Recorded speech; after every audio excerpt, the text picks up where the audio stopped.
And so the course is Isaiah for Beginners, and the subtitle, The Life and Times of Isaiah. And just to give you an idea of how we're going to do this book, this is not going to be a line by line type study. It would take 2 quarters, even 3 quarters to do all of that. I'm going to take some time in explaining how the book was written. That's the most important thing to understand if you're going to understand the book of Isaiah. And then I'm going to select some key passages in Isaiah that demonstrate his prophetic utterances, passages that perhaps we're familiar with, but we'll be able to see in context once you understand how this book was written. I just want to take an informal survey here. How many people have actually read the book of Isaiah all the way through? Okay, that's a good number. To say that the book of Isaiah is difficult to understand is an understatement. I mean, you read the book and you kind of understand the individual words he's using, but you can never quite grasp the whole of what he's talking about. At times, you're not sure if Isaiah is repeating himself, or he's talking about someone else, or he's talking about himself. You're never quite sure where you are as you read through his book, or perhaps he's introduced something new. You're always off balance. At times you feel that you're on solid ground as he recounts some historical events with real people in real time, but then without warning, he goes off and relates a vision given to him by God.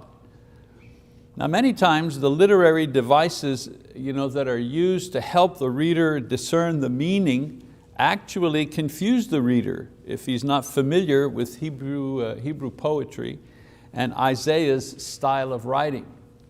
So this series is going to try to simplify and clarify Isaiah's prophetic message for those who are reading him obviously in modern times. So we begin with a brief introduction of Isaiah himself and follow with how this book was written, which is, in my own studies, which I found fascinating, just how the book was put together is really fascinating.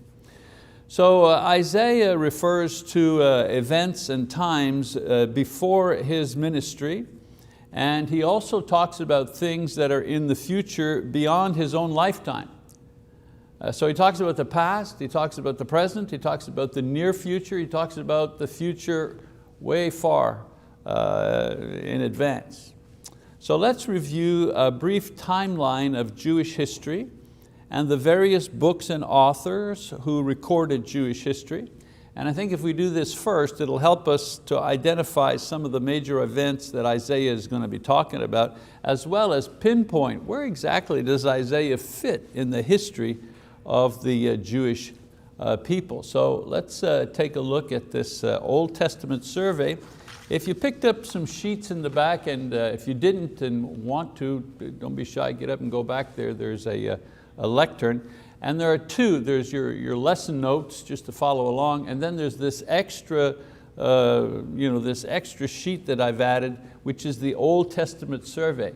It's a great resource. You can keep it, fold it in your Bible. You'll be able to go back and refer to it in the future whenever someone is talking about the old period. So you'll notice at the top of the survey, there's the period, meaning the period of time, and then the time in years, and then the major events and characters, and then there's the heading books. In other words, the books of the Bible that talk about those particular things.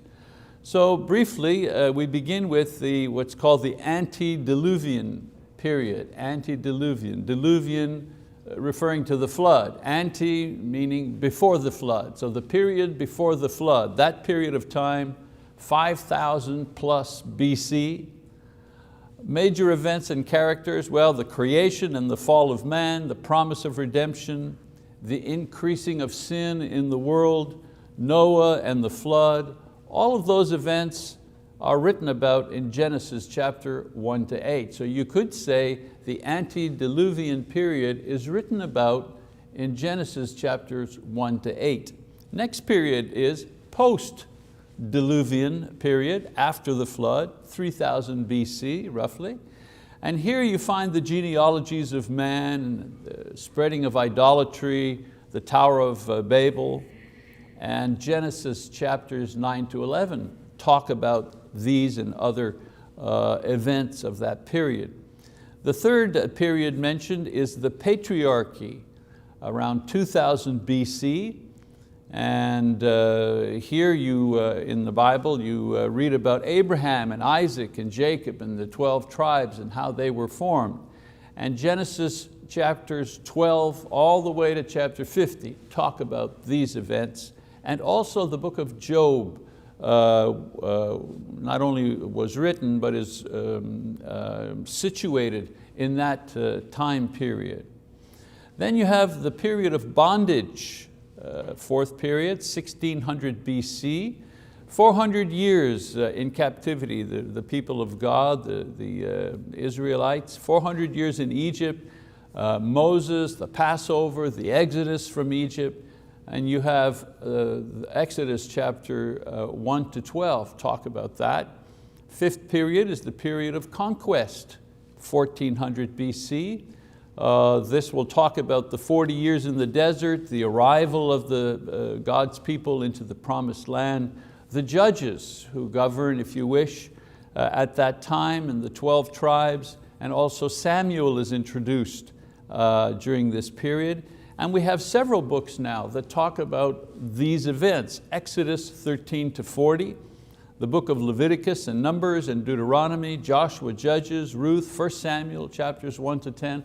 All of these books talk about these particular things. So sometimes, if you're wanting to study a particular events in the Bible, this survey here will help you at least pinpoint which books talk about which events. Then we have the United Kingdom around 1000 BC, and here the tribes are then ruled by one king. And so you have the stories of Saul, and then David, and then Solomon. And again, many books talk about this period of the United Kingdom. 1 Samuel 11 to 31, 2 Samuel, 1 Kings 1 to 11, 1 Chronicles, 2 Chronicles, 1 to 9, the book of Psalms, Proverbs, Song of Solomon, Ecclesiastes. All those books are talking about the period of the United Kingdom. Then we have the period of the divided kingdom. There was civil war after the death of Solomon, and so the united country broke into two. The northern kingdom, 10 tribes, the southern kingdom, 2 tribes, 800 BC.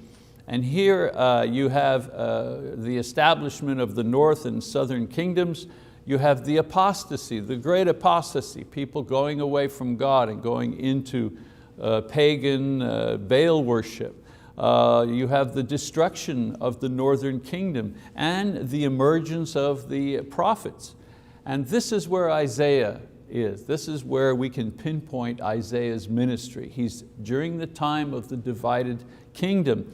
There are other books that talk about this time, 1 Kings chapter 12 to 22, 2 Kings, 2 Chronicles 10 to 36, as I mentioned, the prophet Isaiah, but also the prophet Hosea, Micah, Joel, Amos, Obadiah, Nahum, Habakkuk, Jeremiah, and Zephaniah. All of these prophets are talking about this particular period in Jewish history.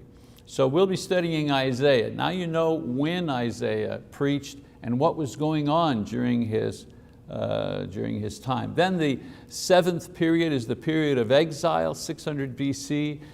Here we read about the destruction of Jerusalem, 70 years in captivity in Babylon, and those who write about this period, Jeremiah and Daniel, Ezekiel, and of course Lamentations. Next period is the period of restoration around 500 BC.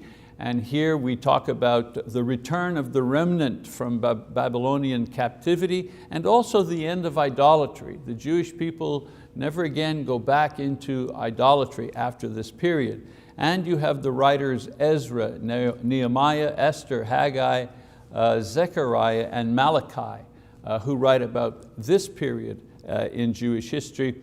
And then there's what's called the period of silence, 400 BC all the way to Jesus, well, to John the Baptist anyways. No prophets, no inspired writings during that time.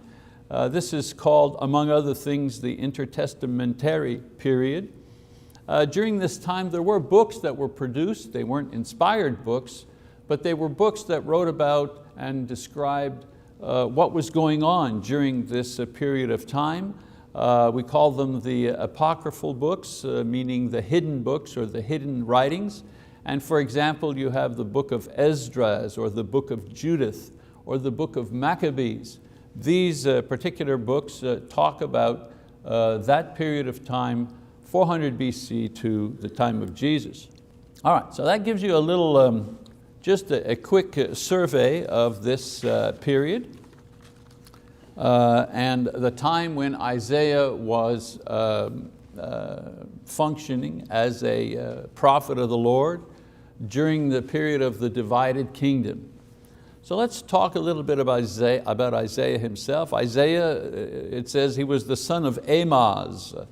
And Amoz is mentioned several times in connection to Isaiah, but we don't have any other information about him, only that he was the father of Isaiah. Isaiah is considered one of the major prophets, along with Jeremiah and Ezekiel and Daniel. A major prophet because of the length of his book. Not that he was more important than another prophet, simply because their books, not only him, but Jeremiah and Ezekiel and Daniel, they had books that were longer than the other prophets.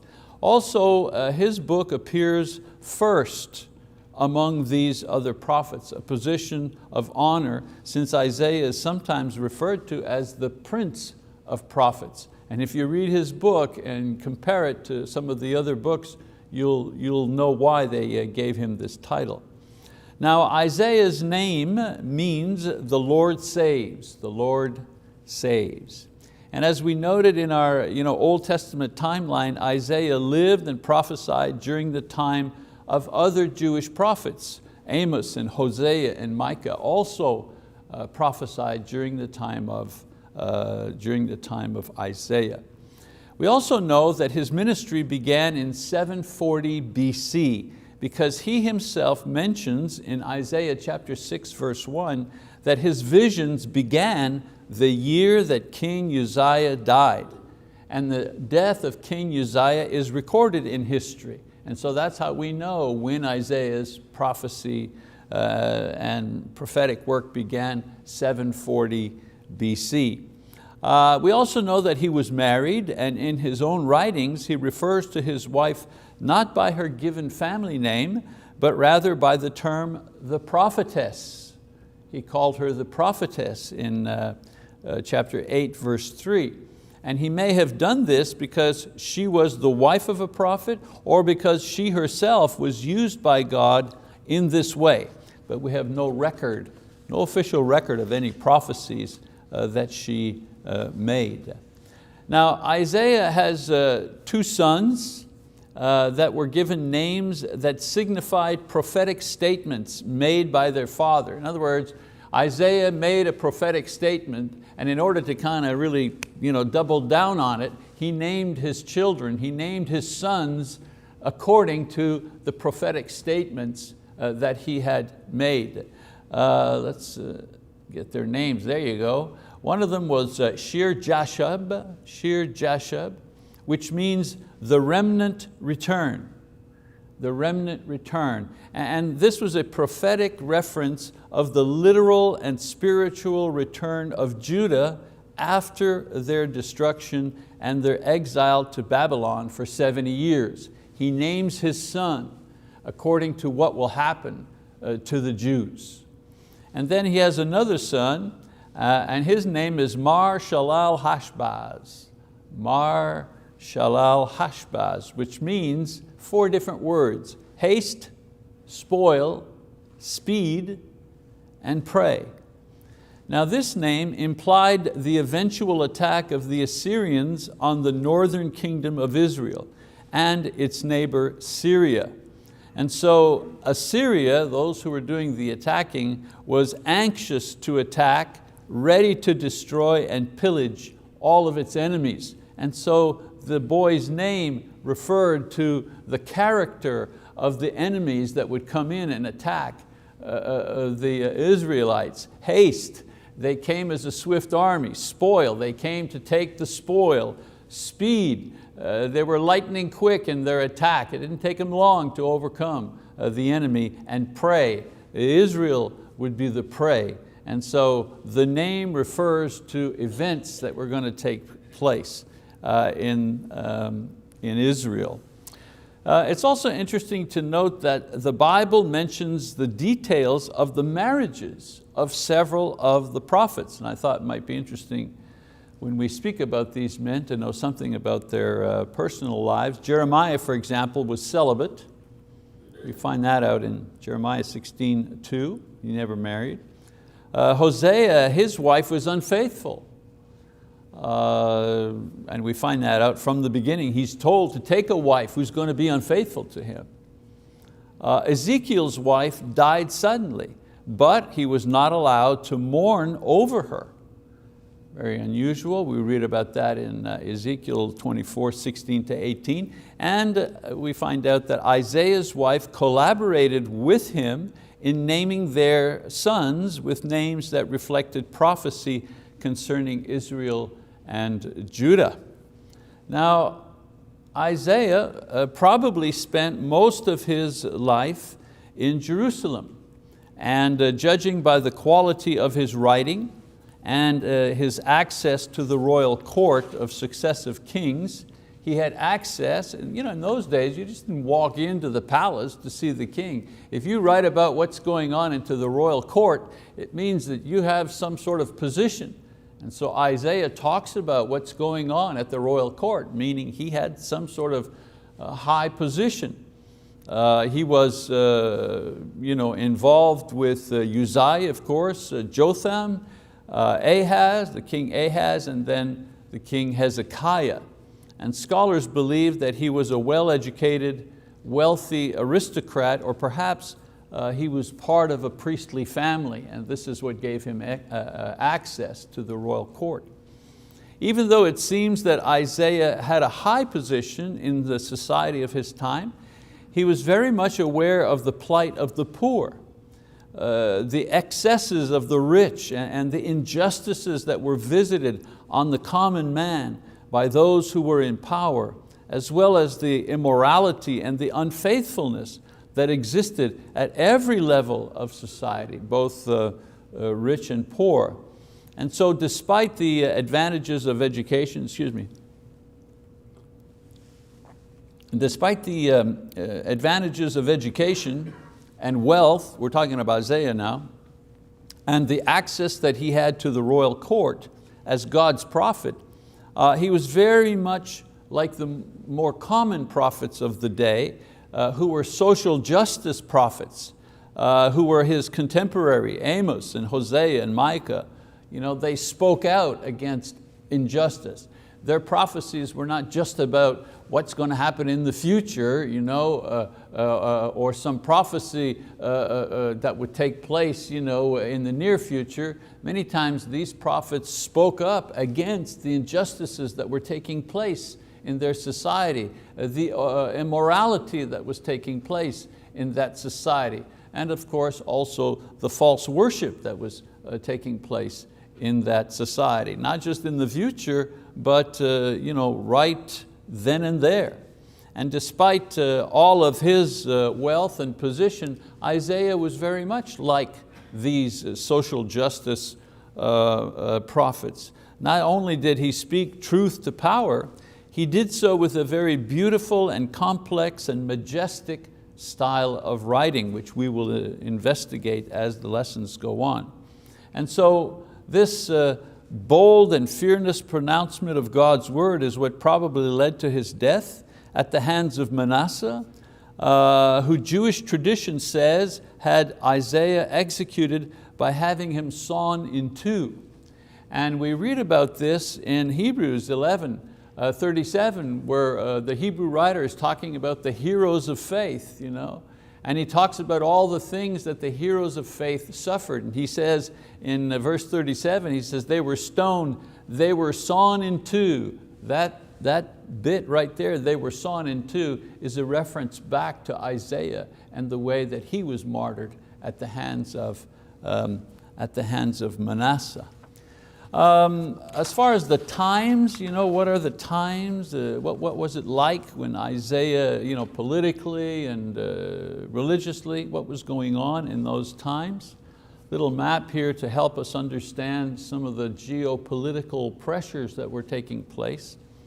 Isaiah wrote during the stormy period marking the expansion of the Assyrian Empire and the decline of Israel. We know that Israel reached its peak of wealth and influence and power during the reign of Solomon, who built on the foundation of David. And so the temple was built during his time. The country was united, fabulously wealthy and respected and at peace with its neighbors. That was a high point. But after Solomon died and the civil war started and there was a breakup between North and South, then there began a decline. Well, while the decline was taking place in Israel, North and South, the North was referred to as Israel, the South of the country was referred as Judah.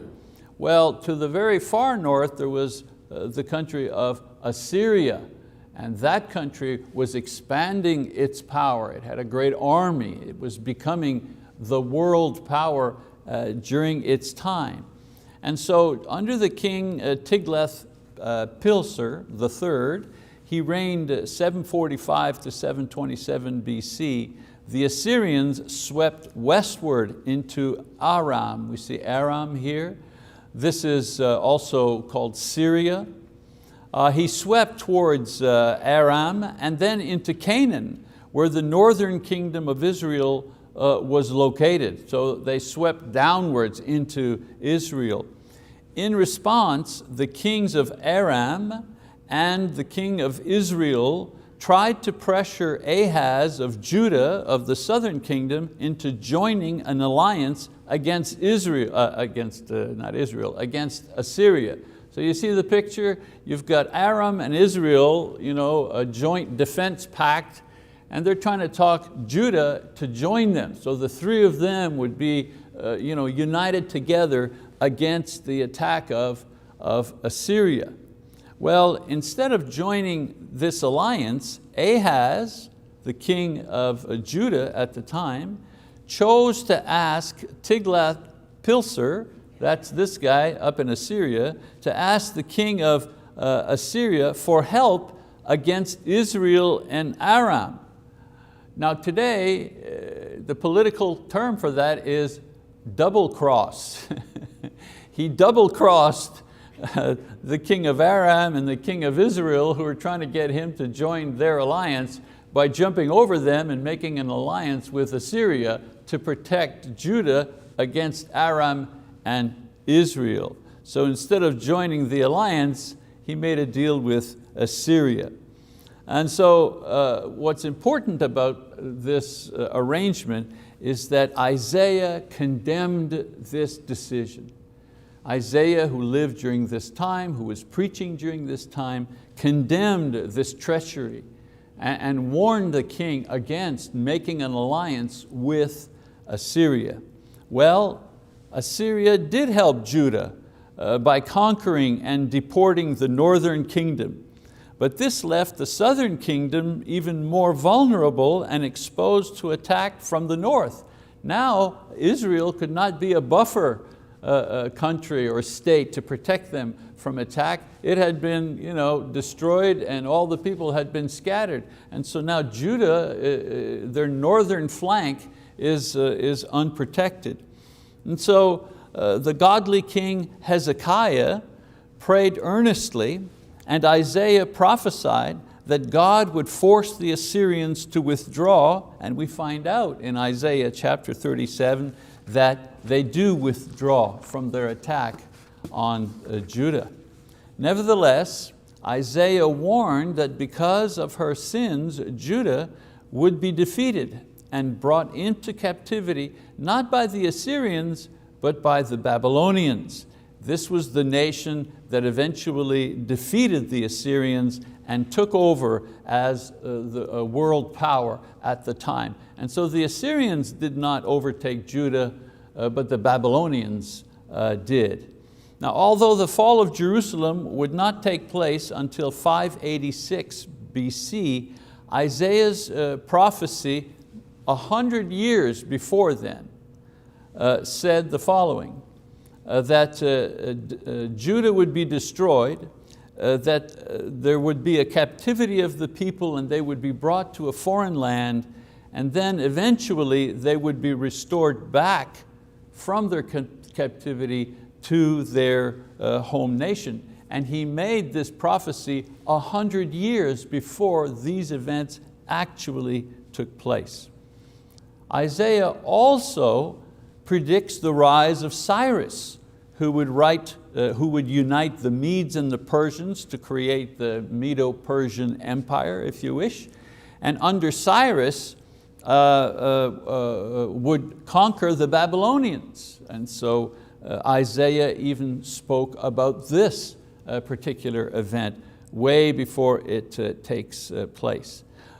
We find out in history the decree of Cyrus would be the thing that eventually would allow the Jews to return home in order to rebuild their city and their wall and their temple. That took place in 537 BC. And so in his prophecy, Isaiah claimed that this deliverance would prefigure another deliverance from sin, which would take place even further in the future. So you see what I'm talking about when I talk about, he speaks truth to power. Hang on. He speaks truth to power in the present time. He tells the king right now, don't do what you're about to do, it won't work. And sure enough, it doesn't. He then makes a prophecy for the future, that in the future, 100 years, that's the near future.